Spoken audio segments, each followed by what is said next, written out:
Selamat malam, selamat bertemu kembali dengan saya, dosen matematika Pangbagerna Sebandung Raya. Kita di sini akan membahas lanjutan tutorial 7 Matematika 2B. Oke, kita lihat soal nomor 6. Dengan menggunakan teorema nilai rata-rata turunan, tunjukkan untuk setiap bilangan real A dan B berlaku hubungan ini. Nah, untuk ini perhatikan fungsi fx sama dengan sin x sepanjang interval A sampai dengan B. Jelas fx adalah fungsi yang kontinu, ini fungsi trigonometri sin x. Kemudian turunannya cos x juga ada untuk semua x di dalam interval buka AB. Artinya f aksen x ada ya di sini. Nah, menurut teorema nilai rata-rata turunan, maka ada C, dijamin ada C, sehingga F aksen C sama dengan FB min FA dibagi B min A. Nah, saya hitung harga mutlak F aksen C sama dengan harga mutlak ini. Ya. Oke. Kemudian kita masukkan F aksen C adalah cos C. Ya. Cos C mutlak sama dengan ini. Nah, ini mutlaknya saya pisah. Mutlak pembilang dibagi mutlak penyebut. Nah, kita ketahui bahwa nilai cos itu mutlaknya pasti terletak di antara 0 dan 1. Karena cos paling besar 1, paling kecil min 1. Jadi mutlaknya terletak di antara 0 1. Dengan demikian ruas kanan ini juga terletak antara 0 dan 1. Oke. Saya masukkan F-nya. F-nya tadi sin X. Jadi FB adalah sin B. FA adalah sin A. Dibagi B min A. Di antara 0, 1. Nah, ke semua ruas kita kalikan dengan B min A. Dengan B min A mutlak. Sehingga ini dijamin pengalinya positif. Sehingga tanda pertaksamaan nggak berubah. Ini 0 dikali B min A mutlak ya tetap 0. Tengahnya dikali B min A mutlak menjadi tinggal ini. Ruas kanan dikalikan B min A mutlak menjadi ini. Nah, ini adalah yang minta ditunjukkan. Jadi terbukti bahwa hubungan ini berlaku. Oke, berikutnya kita bahas soal nomor 7. Misalkan untuk setiap X anggota bilangan real, berlaku F aksen X ini terletak antara 3 dan 5. Gitu. Tunjukkan bahwa ini berlaku. Nah, kita akan menggunakan kembali teorema nilai rata-rata untuk turunan. Nah, yang pertama dulu kita periksa apakah F-nya kontinu dan punya turunan nggak? Nah, diketahui F aksen X-nya untuk semua X terletak antara 3 dan 5. Artinya F punya turunan pada setiap titik di bilangan real. Kalau punya turunan, ya tentunya juga dia kontinu di bilangan real. Jadi, syarat teorema nilai rata-rata turunan dipenuhi. Nah, selanjutnya kita tetapkan A2B8. Dari mana idenya A2B8? Karena ini ada F8 min F2. Jadi kayak di teorema nilai rata-rata itu FB min FA. Jadi A-nya 2, B-nya 8.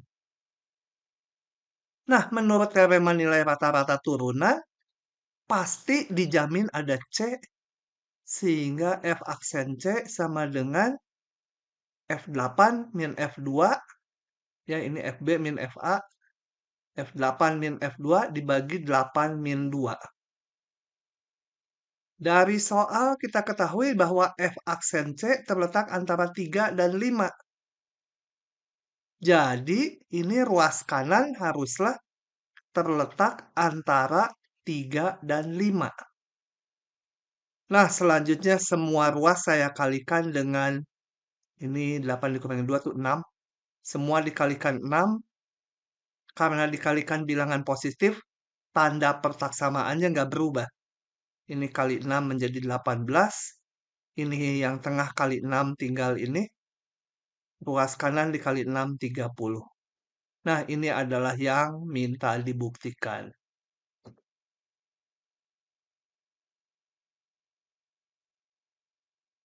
Berikutnya kita bahas soal nomor 8A dan C. 8A dulu ya. Tentukan nilai ekstrim lokal atau ekstrim relatif jika ada dari fungsi-fungsi berikut. Oke, kita lihat dulu yang A. Ini diberikan fx ini. Di sini tidak ada titik ujungnya. Titik ujung tidak ada. Kemudian untuk calon ekstrim lokal kan kita harus mencari titik ujung, titik stasioner, dan titik singular. Nah, kita cari sekarang titik stasionernya. Turunkan fungsi f. Oke, f diturunkan menjadi ini. Kemudian untuk mencari titik stasioner, f aksennya ini dibuat 0. Kalau ini 0 berarti x-nya haruslah 2. Jadi x sama 2 titik stasioner. Kemudian titik singular. Titik singular itu adalah titik di mana turunannya tidak ada. Ini untuk semua x bilangan real turunannya selalu ada. Jadi titik singular tidak ada. Nah, selanjutnya kita bikin garis bilangan. Kemudian kita tempelkan titik-titik kritis ya, yaitu titik ujung, titik stasioner, titik singular. Hanya ada titik stasioner aja 2, titik X sama 2. Periksa tanda F aksennya di kiri dan kanan 2. Di kiri 2, bayangkan aja min 10 gitu di kiri 2. Masukkan ke sini ke F aksen, min 10, ini akan didapat negatif. Yang kanannya ambil aja X-nya misalkan 100 di kanan 2, 100 masukkan sini positif.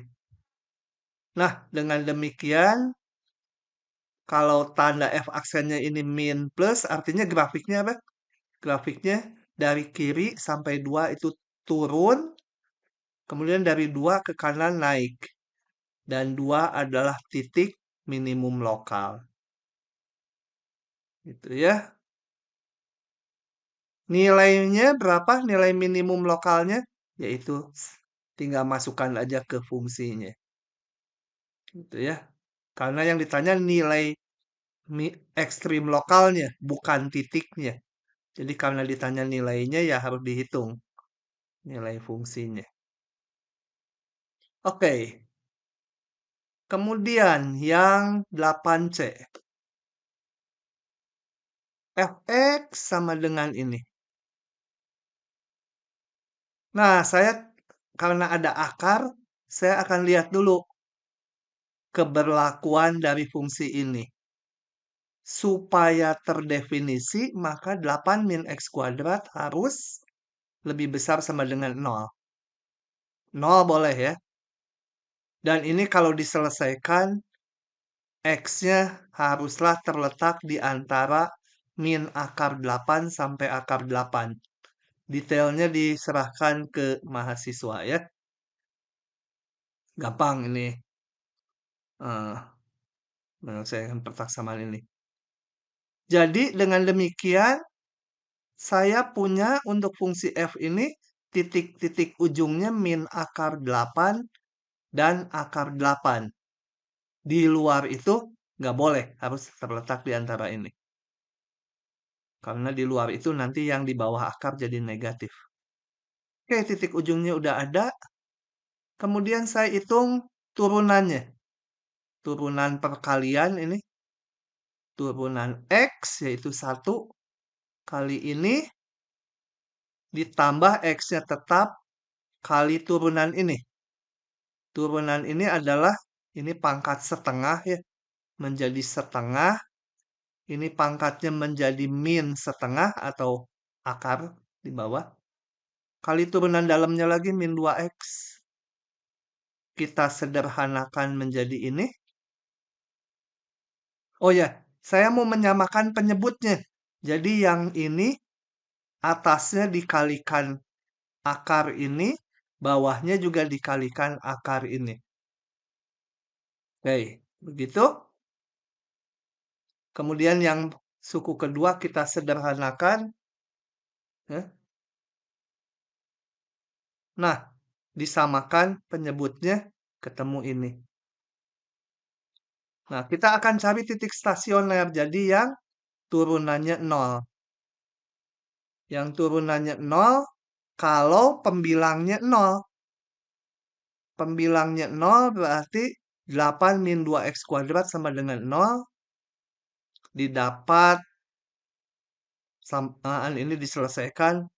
Saya kasih indeks titiknya tadi udah 2 titik ujung-ujung.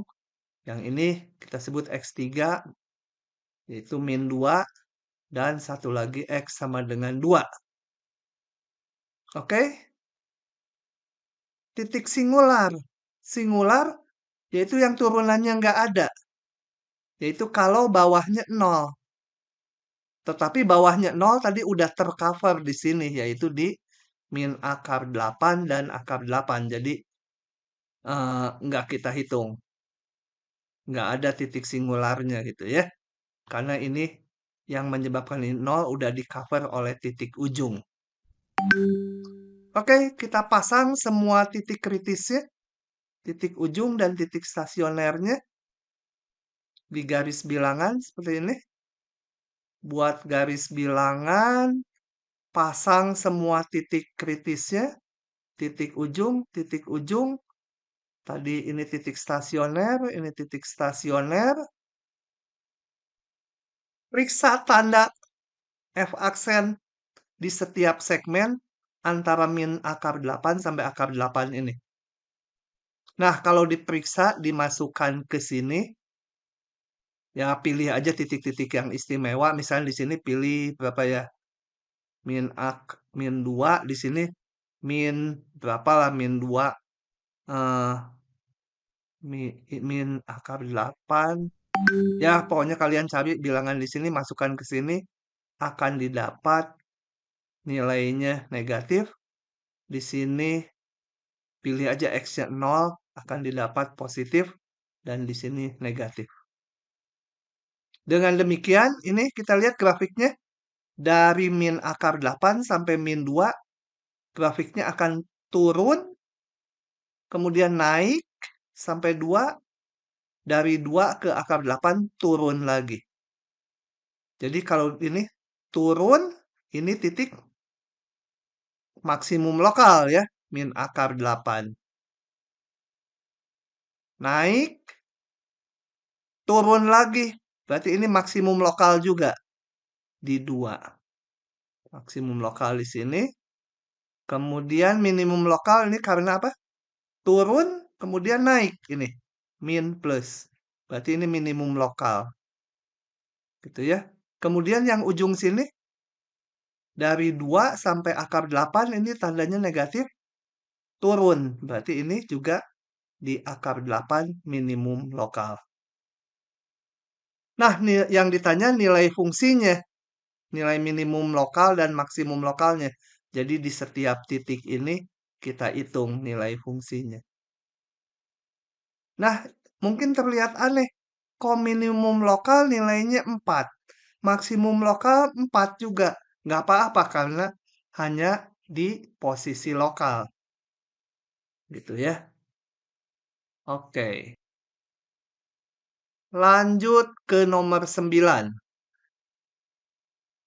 Tentukan semua titik belok dari fungsi f jika kurva berikut ini merupakan Coba kita baca soalnya satu persatu. Kalau kurva ini yang A itu grafik F. Jadi ini grafik F. Nah, tentukan semua titik beloknya. Kalau udah grafik F, kita lihat aja kapan grafiknya cekung ke atas, kapan cekung ke bawah. Nanti di tempat perubahan terjadinya kecekungan, itu titik belok. Kita lihat dari sini, ini cekung ke bawah. Cekung ke bawah, terus. Sampai sini, ini mungkin titik satu ya. Ini cekung ke atas di sini. Jadi ini satu titik belok. Ini cekung ke atas itu. Di sini pindah cekung ke bawah. Jadi di sini. Tadinya cekung atas, terus cekung bawah. Di 5.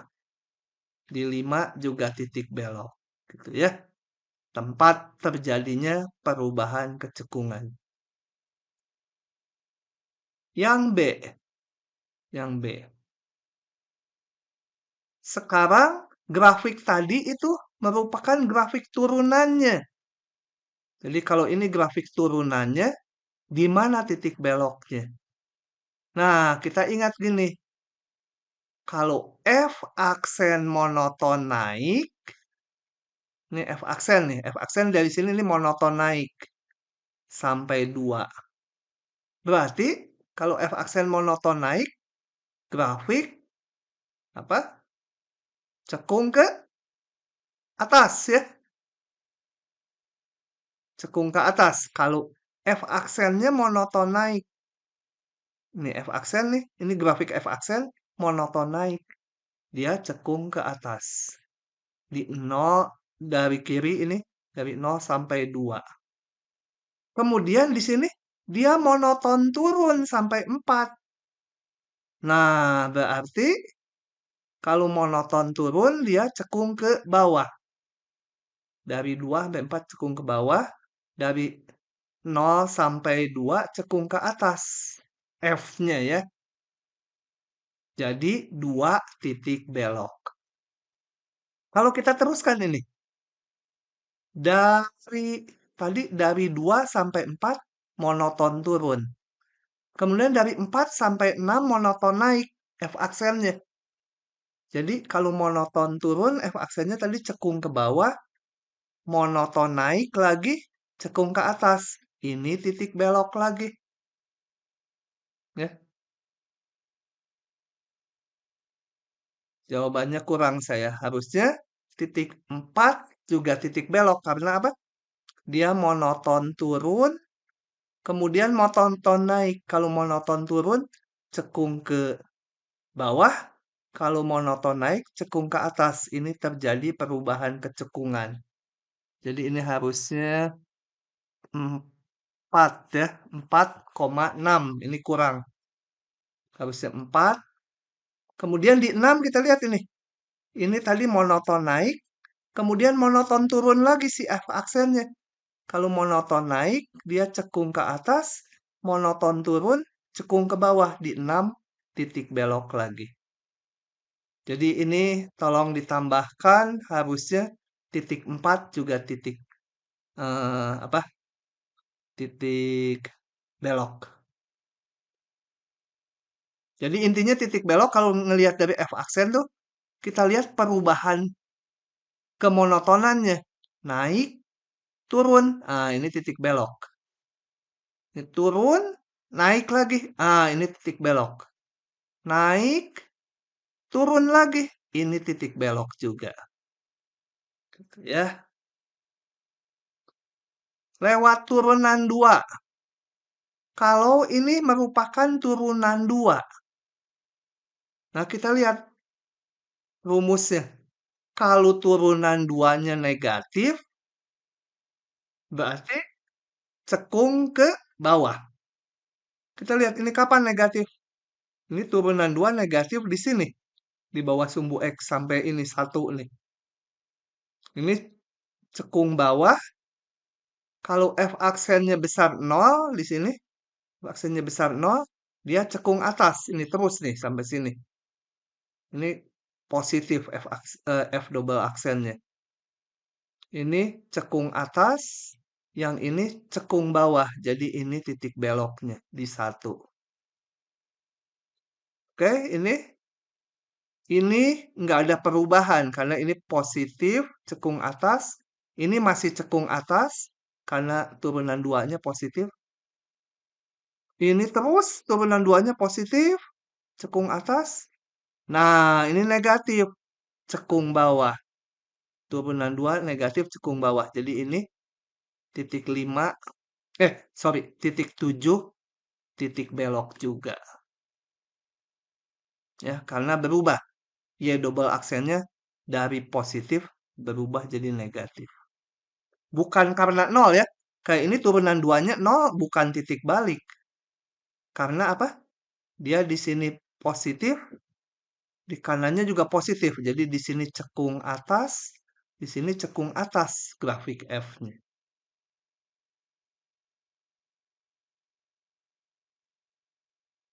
Lanjut lagi ke nomor 10.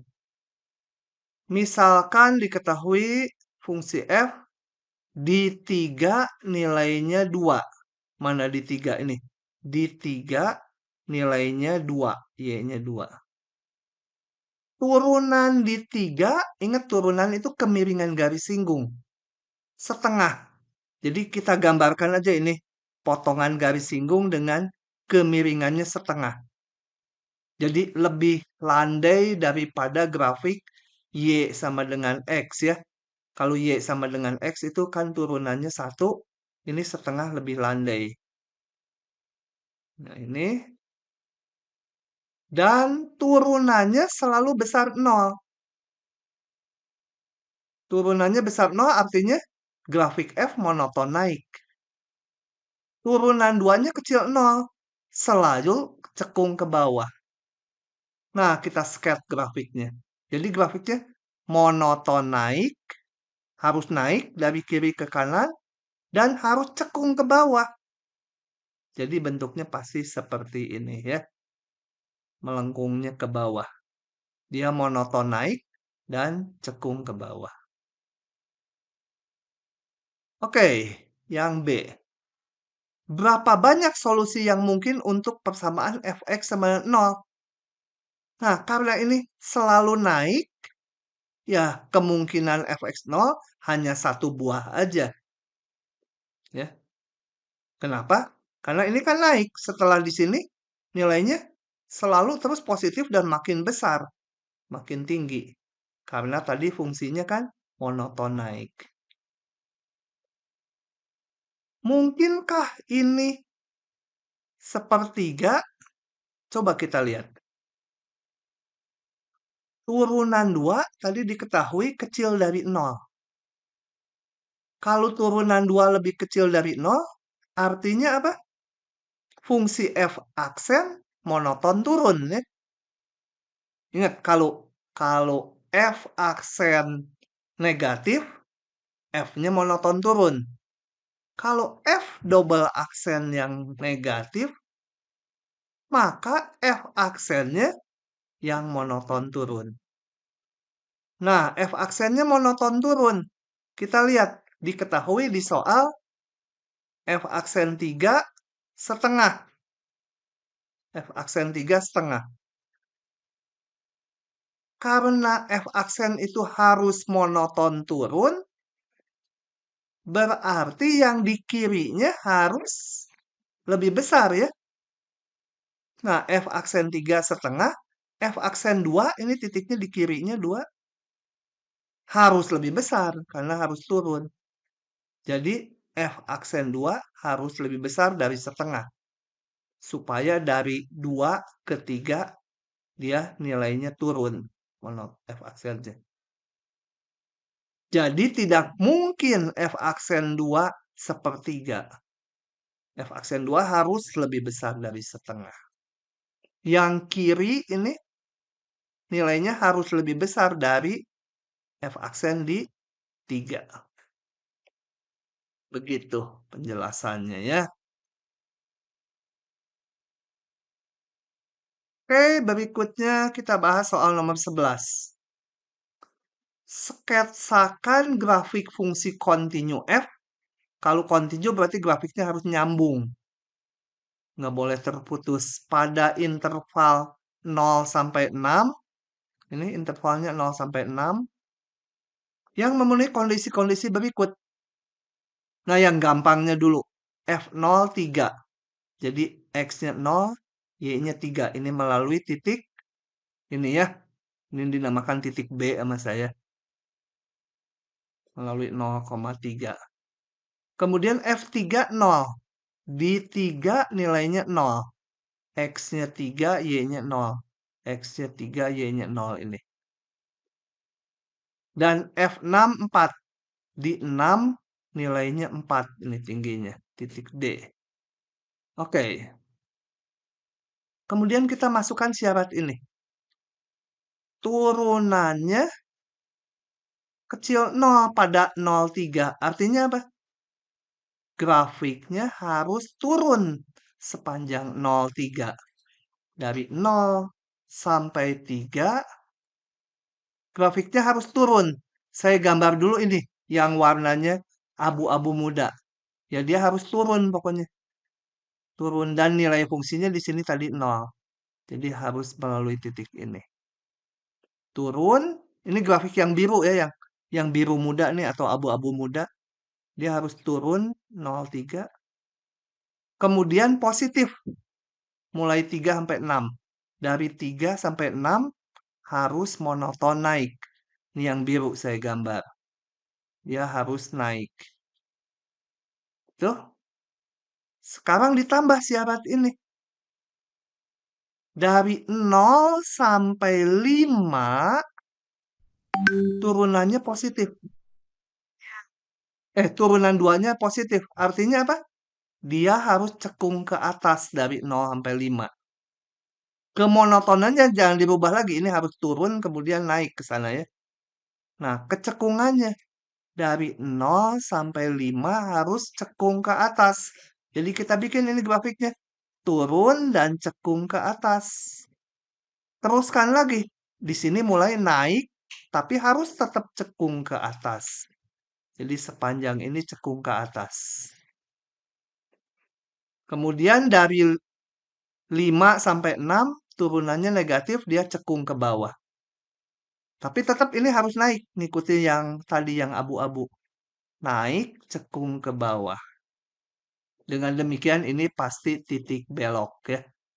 Cekung atas, kemudian cekung bawah.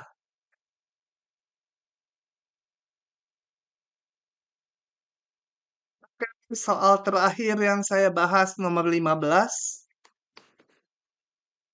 Kopi sedang dituangkan ke dalam cangkir seperti pada gambar ini. Cangkirnya seperti ini.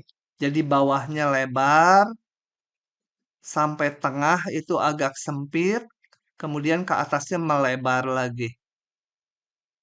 Nah, lajunya tetap, artinya volume air per satuan waktu tetap volume yang masuk. Kecepatan masuknya air.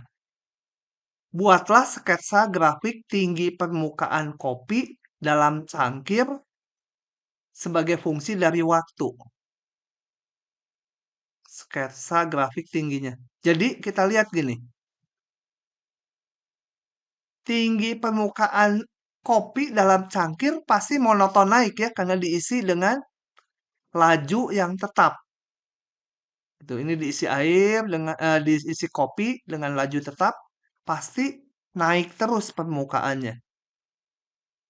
Nah, tetapi ini saat kopi masih berada di bawah setengah cangkir, ini tengah-tengah cangkir, air kopinya masih di bawahnya.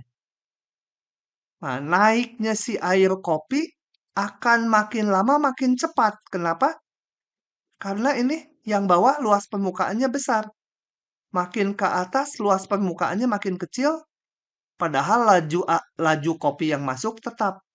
Jadi dia naiknya akan cepat. Nanti setelah setengah ke atas, melebar lagi permukaannya. Maka naiknya akan lambat. Oke, jadi kita akan bikin gambar grafiknya. Yang pasti grafiknya harus monoton naik. Gitu ya. Coba kita lihat grafiknya.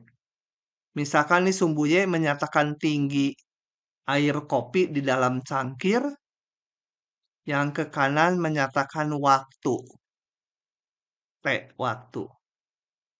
Nah, misalkan ini setengah cangkir tingginya sekian, kemudian ini tinggi cangkir sekian. Nggak harus 6 dan 3 ya, berapa aja. Kita lihat permukaan air waktu di bawah setengah tingginya cangkir, naiknya pelan karena permukaannya di sini lebar mula-mula. Makin lama makin cepat. Jadi ini kita lihat, dia akan cekungnya ke atas gini. Kenapa? Karena ini kalau kita buat garis singgungnya, makin lama makin curam ya, makin cepat karena naiknya permukaan air makin cepat. Setelah berada di tengah-tengah cangkir, setengah cangkir, ke atasnya akan makin lambat. Jadi kemiringan garis singgungnya makin lama makin landai di sini. Dari sini. Haruslah dia cekung ke bawah. Ya ini titik belok. Nih kira-kira ilustrasi kenaikan air kopi di dalam cangkir terhadap waktu. Oke, sisanya adalah yang diberi tanda merah di soal tutorialnya. PR untuk kalian. Terima kasih atas perhatiannya. Selamat malam, pagi, siang, tergantung kalian menonton video ini.